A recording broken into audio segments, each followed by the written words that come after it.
It was just a stupid dare fueled by 3 too many espresso martinis. She was supposed to walk up to the most terrifying man in the room, plant one kiss on his cheek, and disappear back into the crowd before he even registered her name. But when his hand closed around her wrist and pulled her down onto his lap, Naomi Carter understood, with a sick, thrilling lurch in her stomach, that she hadn't just won a dare. She had just introduced herself to the man who owned half of Chicago. The Ashworth Room did not look like a bar from the street. It looked like a bank vault that had learned how to serve whiskey. Hidden behind an unmarked steel door in the West Loop, it was the kind of place where old money and new blood mixed under low gold lighting, where the bartenders wore white gloves, and where a single pour of anything on the top shelf cost more than Naomi's monthly car payment. Naomi sat in a corner booth, upholstered in dark green leather, turning a glass of soda water in slow circles on the table, the ice long since melted.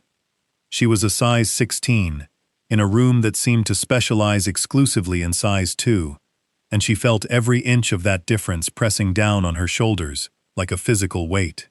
She had bought the black off-shoulder dress specifically for tonight, had it tailored to skim her hips instead of fighting them, and she knew, objectively, that she looked good.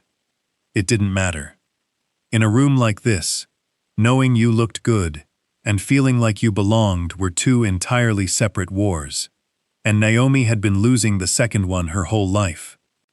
"You've been nursing that water for 40 minutes, said Priya, sliding into the booth across from her. A fresh martini, already balanced between 2 fingers. Priya was Naomi's college roommate turned closest friend, a woman with the kind of effortless confidence that came from never once being told to make herself smaller. "It's your birthday, Naomi. 30 years old, and you're sitting here doing mental math on the tip." "I'm not doing math on the tip."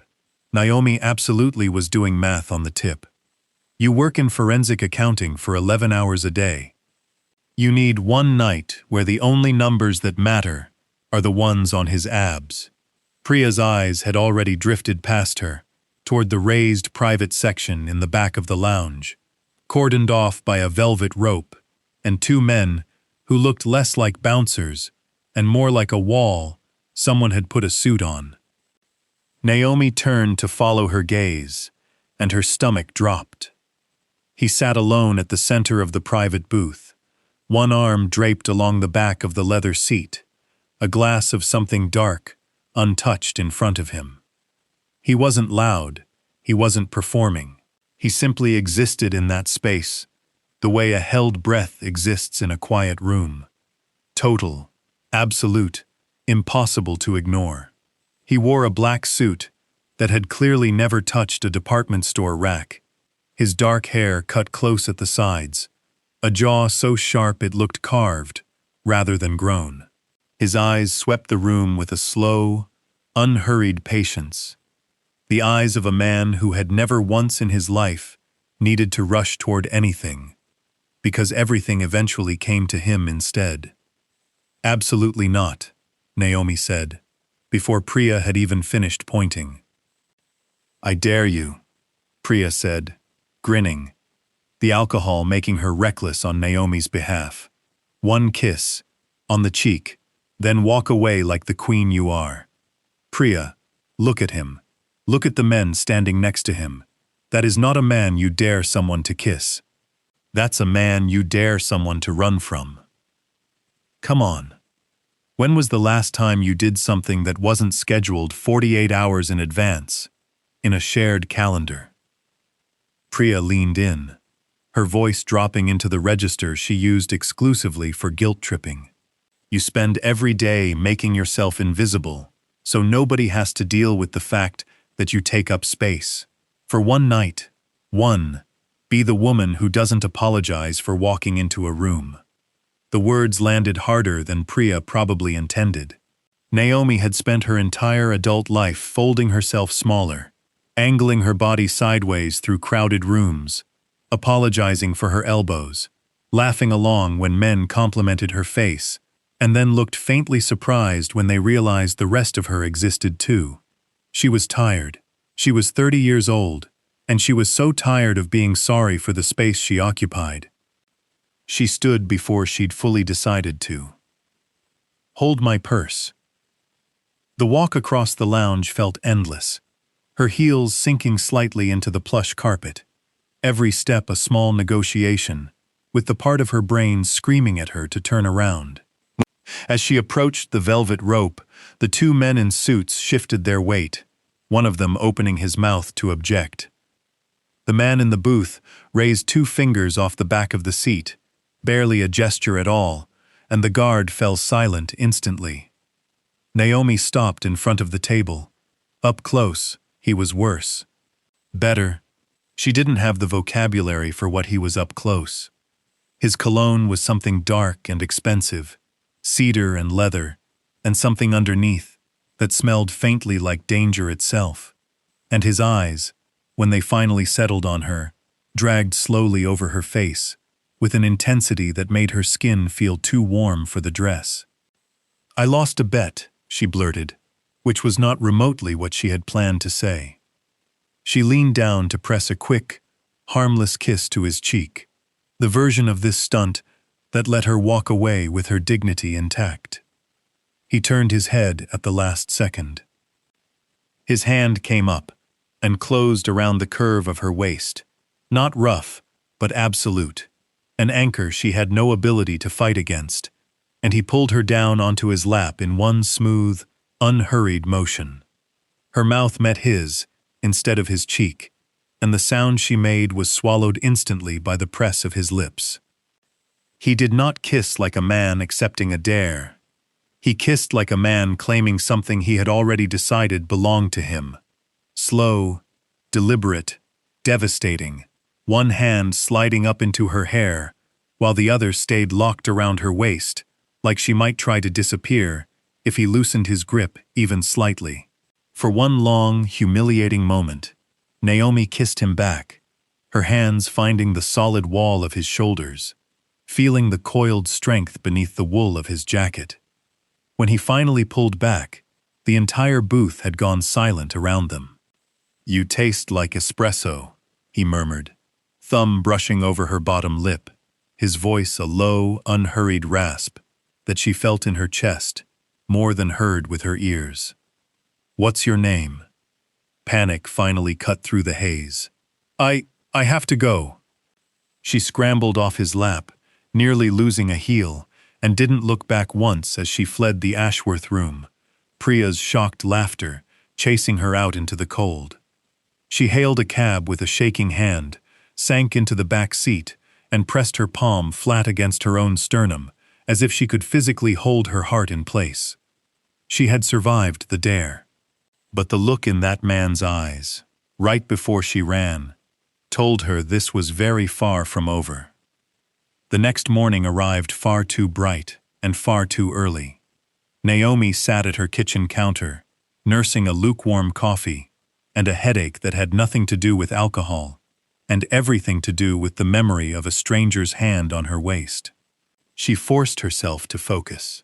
She was a senior forensic accountant at Halloway and Pierce, one of the most respected firms in Chicago, and today, her managing partner was assigning her to lead the risk assessment on a massive new client, an international shipping and logistics conglomerate that had just signed with the firm. By 9 that morning, she was walking into the 51st floor boardroom of the Aon Center, dressed in a charcoal suit that made her feel like the version of herself who had earned every ounce of her seat at that table. Naomi, thank God. Her managing partner, a nervous man named Gerald Vance, was already pacing, sweat visible along his hairline. "This account is enormous. If we handle it well, it secures the firm for the next decade." "It's numbers, Gerald. I've read the preliminary filings. We'll be thorough and we'll be done in 3 weeks." She set her portfolio down on the table with a confidence she mostly felt. The heavy doors opened. The temperature in the room seemed to drop by 10 degrees. 4 men walked in. 3 of them moved with the coiled economy of trained muscle rather than corporate polish. The 4th walked in the center, and the moment Naomi's eyes landed on him, the coffee in her stomach turned to ice. It was him. He wore a navy suit today, a heavy watch glinting on his wrist, and his dark eyes found her instantly, as if he'd already known exactly where in the room she would be standing. "Mr. Castellano," Gerald stammered, rushing forward with an outstretched hand. "Thank you for trusting Halloway and Pierce. This is our lead auditor, Naomi Carter." Julian Castellano. The name detonated quietly in Naomi's chest. Everyone in Chicago's financial circles knew the name, and almost nothing about the man behind it. A reclusive holding company owner who controlled shipping contracts up and down the Great Lakes, who had never once given an interview, who existed in the business press only as a rumor with a bank balance. Julian ignored Gerald's hand entirely. His gaze stayed locked on Naomi as he circled the table with slow, deliberate footsteps. "Miss Carter," he said, her name unfolding in that same low rasp from the night before. "What a coincidence. We only just met." Gerald's head snapped between them. "You two know each other?" "Briefly," Julian said, stopping close enough that Naomi had to fight the urge to step back. He lowered his voice, so only she could hear it. "Though you left before I could properly return the favor." Naomi squared her shoulders, refusing to let the tremor in her chest reach her voice. "I apologize for the abrupt exit last night, Mr. Castellano. I had an early morning to prepare for this audit. Shall we begin with your quarterly filings?" Something dark and pleased flickered behind his eyes. He liked that she hadn't flinched. "Of course, but I have one condition." He turned his head toward Gerald, without breaking eye contact with Naomi. "Miss Carter works directly with me, from my private office. No intermediaries." Gerald nodded so fast, Naomi thought his neck might snap. "Absolutely. Whatever you need." For the next several days, Naomi's professional life became something closer to psychological warfare. She was relocated to the top floor of Castellano Holdings, a glass fortress overlooking the river, and Julian was a constant, low-grade presence, even when he wasn't in the room. When she skipped lunch to keep working, a full meal appeared on her desk, without explanation. When she mentioned once, in passing, that the office air conditioning ran cold, a cashmere wrap arrived within the hour, tailored, she realized with a jolt, to fit comfortably over her shoulders and chest, not the generic size that assumed every woman's body was the same shape. He was paying attention to her, all of her. It terrified her exactly as much as it thrilled her, and she hated both reactions equally. But Naomi was good at her job, too good. On a rain-soaked Thursday night, long after the rest of the building had emptied, she sat at the glass desk in Julian's outer office, cross-referencing shipping manifests against a subsidiary based out of Gary, Indiana. The fuel costs didn't match the cargo weights. Money was moving through the subsidiary in patterns that had nothing to do with legitimate freight and everything to do with something else entirely. She printed the ledger, needing to compare it against physical files kept in Julian's private study. The door stood slightly ajar. She pushed it open quietly and froze. Julian stood with his back to her, phone pressed to his ear, and the corporate calm was gone from his voice entirely. "Tell the alderman he has until Friday," he said, low and flat and terrifying. "Or I release the photographs from the marina. Tell him if he crosses my family again, I won't end his career. I'll erase his name from every registry in this city." Naomi stopped breathing. The pieces slid together in her mind with sickening clarity. This was not a shipping company. This was the outfit that ran half the ports on the Great Lakes, and she had spent the last week auditing its books after kissing its boss in a bar. The ledger slipped from her fingers, and hit the hardwood floor with a soft, damning slap. Julian went silent. He ended the call without a word, slid the phone into his pocket, and turned. "Well," he said, his voice dropping into something low and unhurried as he began walking toward her. "It seems my auditor is working overtime." Naomi couldn't move. The office was so quiet she could hear her own pulse hammering in her ears. Julian crouched, unhurried, and picked the ledger up off the floor, smoothing the paper with one large hand before rising to his full height in front of her. "You're thorough, Miss Carter." A faint, dark amusement crossed his face. "Most auditors at your level would have signed off on this months ago. I can leave." Her voice shook, despite every effort to hold it steady. "I'll resign in the morning. I'll forget everything I saw." He let out a low, quiet laugh that she felt more than heard. He reached out, knuckles brushing gently against her cheek. "You're a terrible liar." His voice dropped further. "And we both know you can't leave. You can't keep me here." Some old, stubborn defiance rose up through the fear. "I have people who would notice if I disappeared." "Sweet Naomi."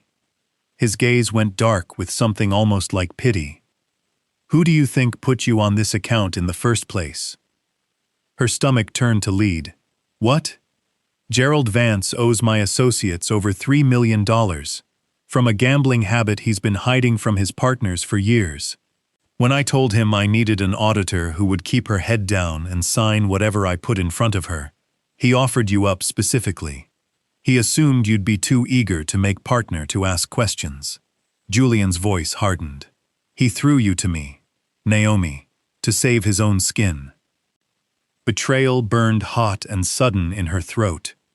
Every late night, every sacrifice, every year she'd spent building a reputation for precision, used against her as a weapon by the man who was supposed to be protecting her career.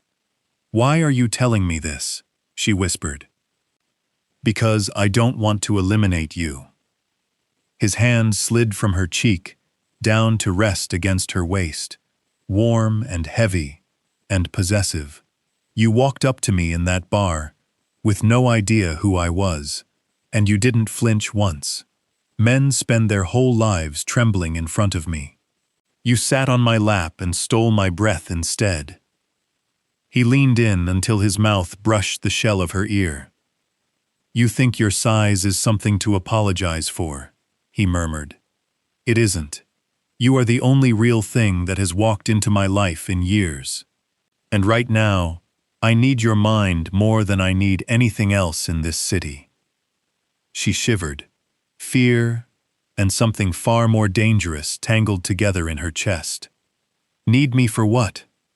"The FBI is building a case against me," he said, his tone shifting back into something clipped and businesslike. "An agent named Halston has been circling my operation for 2 years. He knows about the Gary subsidiary, but he doesn't have the paper trail yet. I need you to bury the money so deep in clean philanthropic structures that he goes blind looking for it. Fix this for me, and I will give you anything you want. And if I refuse, then Halston raids this building within the week. I go to federal prison, and Gerald makes certain you take the fall as the auditor who authorized the fraud." His thumb traced slow circles against her hip. "We're already tied together, Naomi. The only question is whether it's by chains or by choice."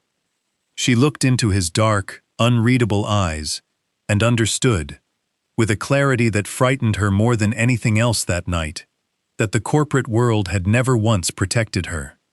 Gerald had sold her out without a second thought. For the first time in her life, the monster standing in front of her was the only one offering her real power instead of pity. "I want Gerald fired and stripped of his equity," she said, her voice steadier than she felt. "And I want full authority over the restructuring, no second guessing." A slow, satisfied smile spread across Julian's face. He pulled her flush against his chest, one arm wrapping entirely around her waist. Deal.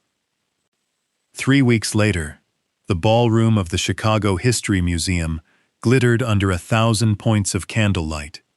The annual gala for the city's Cultural Preservation Fund, drawing every name that mattered in Chicago high society. Naomi stood near the tall windows overlooking the dark stretch of Lake Michigan, no longer the cautious accountant who calculated tips in her head at overpriced bars. Tonight, she wore a deep emerald gown, the neckline cut to showcase rather than conceal, the fabric skimming over her curves like it had been poured onto her instead of sewn. She felt like she'd finally stopped apologizing for the space she took up in the world. Across the room, Julian held court with 2 city councilmen and a federal judge, his dark eyes finding her every few minutes, tracking her the way a man tracks something he has no intention of ever losing again. The last 3 weeks had blurred together in a haze of encrypted spreadsheets, late nights in his penthouse, and a dismantling of the Gary subsidiary, so thorough it would have made the finest white-collar defense attorney weep with admiration. She had funneled every questionable dollar through a web of legitimate, audited charitable trusts until the money was cleaner than a Sunday sermon. Miss Carter, or should I say, the new chief financial officer of Castellano Holdings. Naomi turned. A tall man with silvering hair and pale, sharp eyes stood before her. A badge flashed briefly from inside his tuxedo jacket. Special Agent Halston, FBI. His smile was thin, patronizing. You look lovely tonight. Quite the upgrade from a mid-level accountant's salary, wouldn't you say? Naomi didn't flinch. She took a slow sip of her champagne. Good evening, Agent Halston. I don't discuss compensation at charity events. Halston leaned closer, his voice dropping into something meant to intimidate. We know about the bar. We know exactly what Julian Castellano had you doing with those books. You can hide the paper trail for now, but I will tear your life apart, piece by piece. Turn on him tonight, and I can still protect you.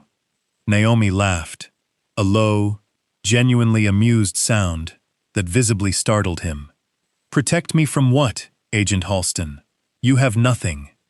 Every dollar tied to Castellano Holdings sits inside audited philanthropic structures, with a legal team that would bury the Bureau in litigation before your subpoena even reached a judge's desk. His face flushed a mottled, furious red. You arrogant. Is there a problem here? The temperature around them seemed to drop instantly. Julian's hand settled against the small of Naomi's back, his presence dwarfing the agent without a single raised word. Enjoy the party, Castellano, Halston bit out. The Bureau never sleeps. Neither do I, Julian said, cold and even. Now get away from my woman before I have you removed from this building entirely. Halston retreated into the crowd, jaw tight, and Julian turned Naomi gently to face him, his eyes sweeping over her, as though the rest of the ballroom had simply ceased to exist. Did he upset you? Not even slightly. Naomi smiled, resting her palm flat against his chest. I just reminded him he's playing checkers on a board we own. Julian let out a low, rough breath, pressing his forehead against hers. You are magnificent. I just did my job, Mr. Castellano. No, his voice dropped, dark and absolute. You built yourself a throne, and you're going to sit on it beside me for a very long time.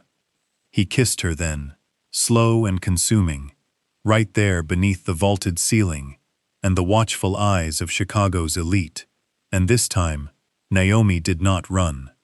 She wrapped her arms around his neck and kissed him back with every ounce of the woman she had finally, fully become. She had been dared to kiss a stranger in a dark corner booth. She never could have imagined she would end the night wearing a crown. Did this story keep you completely hooked? If Naomi's fierce transformation and Julian's dangerous devotion had your heart racing. Hit that like button right now.